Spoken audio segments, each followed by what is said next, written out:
1947 भारत की आजादी या फिर यूं कह लो भारत का बंटवारा।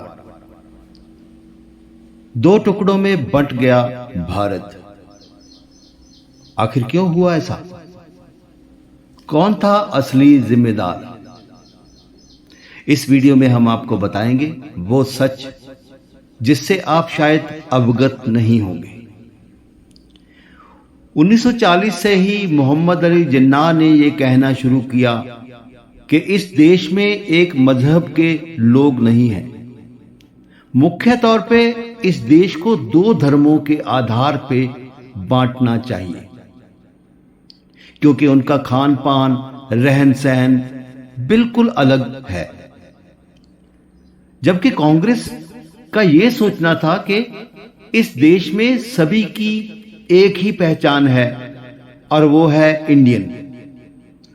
तो क्या हम समझें कि मुस्लिम लीग जिम्मेदार है? नहीं। जिन्ना भले कितना भी शोर मचाता, अगर अंग्रेज उसकी बात नहीं मानते तो बंटवारा नहीं होता।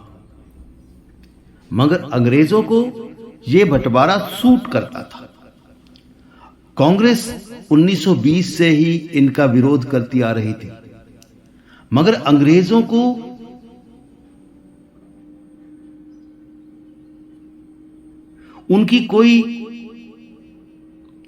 उनको कोई ऐसा व्यक्ति चाहिए था जो कांग्रेस को कमजोर कर सके।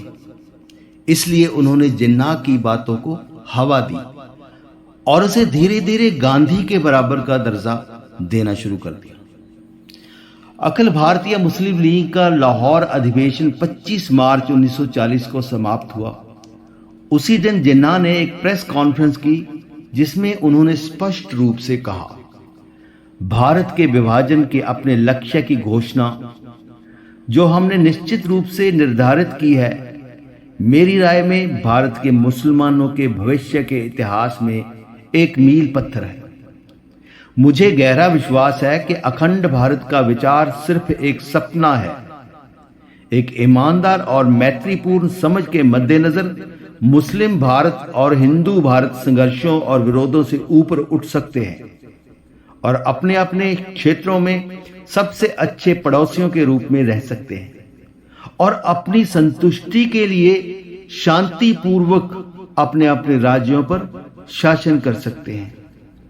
अंग्रेजों द्वारा जिन्ना को दिए गए प्रोत्साहन और समर्थन ने जिन्ना को भारतीय मुसलमानों के लिए धरती पे जन्नत लाने जैसे हास्यास्पद वादे करने की आजादी दे दी। और फिर हुआ बंटवारा। 10 लाख से ज्यादा औरतें किडनैप हुई, उनके साथ बलात्कार किए गए। लाखों की गिनती में लोग बेघर हुए और लाखों की गिनती में लोगों के कत्ल हुए। कितनी महंगी पड़ी ये आजादी।